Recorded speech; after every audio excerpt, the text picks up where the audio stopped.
जहाँ पर संत कबीर एकेडमी का निर्माण भारत सरकार के द्वारा लगभग 25 करोड़ की लागत से तैयार किया गया है, जहाँ पर कबीर साहब से संबंधित शोध करने वाले शोधार्थियों के लिए बहुत ही भव्य रूप से उसका व्यवस्था दिया गया है। तो आए हम आगे देखते हैं।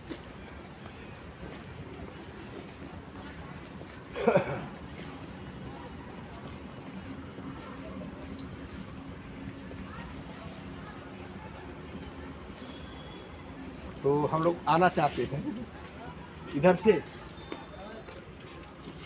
अच्छा, आइए अब हम पढ़ रहे हैं सदगुरु कबीर एकेडमी एवं शोध संस्थान।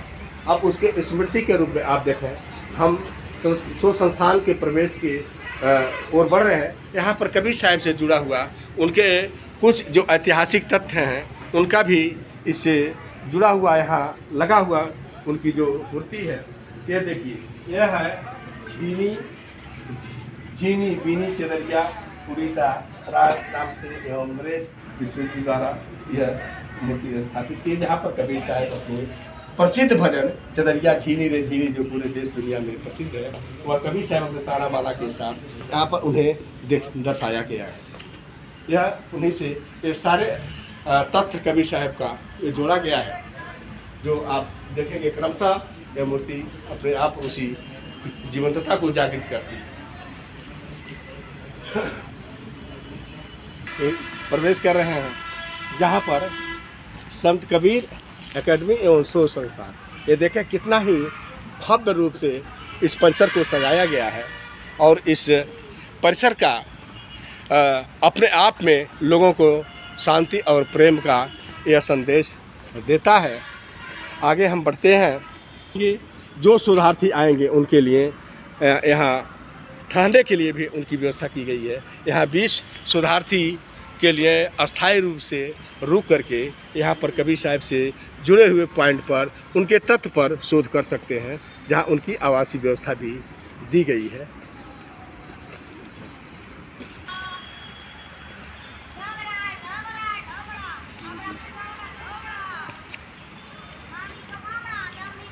यह हम देख रहे हैं, यहाँ पर जो दिखाई दे रहा है ये सीधे इसके दूसरे साइड में जहाँ पर शोधार्थियों के लिए आवासीय व्यवस्था बनी है, और दूसरे साइड में जहाँ पर यहाँ के स्थानीय रूप से जो शिक्षक होंगे, जो उनके डायरेक्टर होंगे, उनके लिए यह स्थान भवन बनाया गया है। तो यह है सदगुरु कबीर एवं शोध संस्थान। देख रहे हैं हम वहाँ पर आ गए हैं जहाँ पर जैसा कि मैंने आप सबको अवगत कराया कि जो भारत सरकार द्वारा धन आवंटित हुआ था, उसी से जुड़ा हुआ एक कबीर साहब का जो ताना बाना है, काहे के ताना काहे के बाना, कौन तार से बीरी चदरिया, शायद उसी शब्द का यहाँ पर रेखांकित करते हुए ये शब्द यहाँ पर लिखा गया है कि ताना बाना प्रदर्शनी।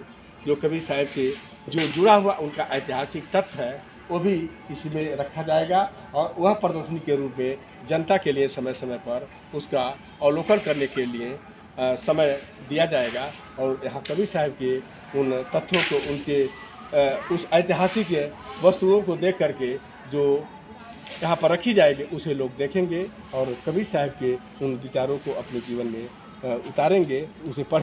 कबीर साहब के जो प्रसिद्ध उनके शब्द हैं निर्गुण, निर्गुण मतलब जहाँ उनकी अध्यात्म की चरमोत्कर्ष से व्याख्या कबीर साहब ने अपने उन शब्दों के माध्यम से किया, वह एक व्याख्या केंद्र के रूप में यहाँ स्थापित किया गया, जहाँ कबीर साहब का जो निर्गुण शब्द है, जो आध्यात्मिकता की चरम सीमा के द्वार को खोलता है, जहाँ पर वहाँ पर लोग अपने पढ़कर सुन करके अपने जीवन में एक गहरा आनंद का अनुभव करते हैं।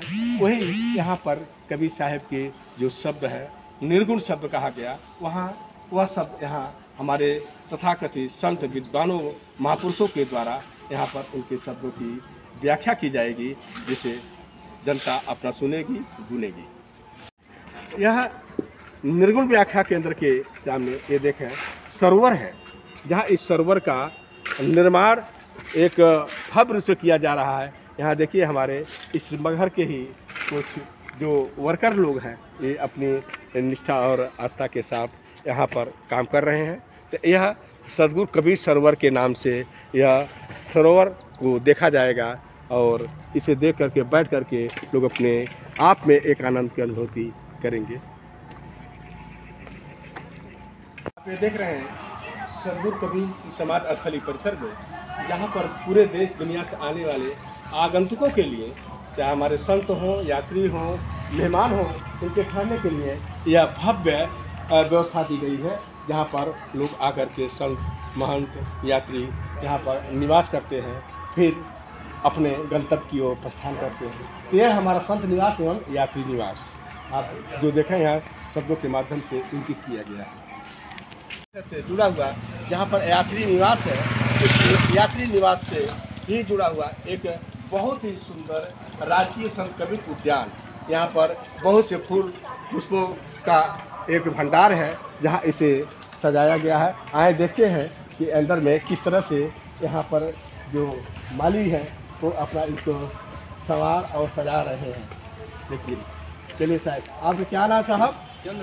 चंद्रभान जी। ये काफ़ी समय से यहाँ पर इस बाग का सजाते हैं, पौधे लगाते हैं और इनके माध्यम से काफ़ी लोग यहाँ से पुष्प पौधे ले जा करके अनदर जगहों पर भी अपना सजाते हैं। तो यह है सदगुरु कबीर का राजकीय उद्यान।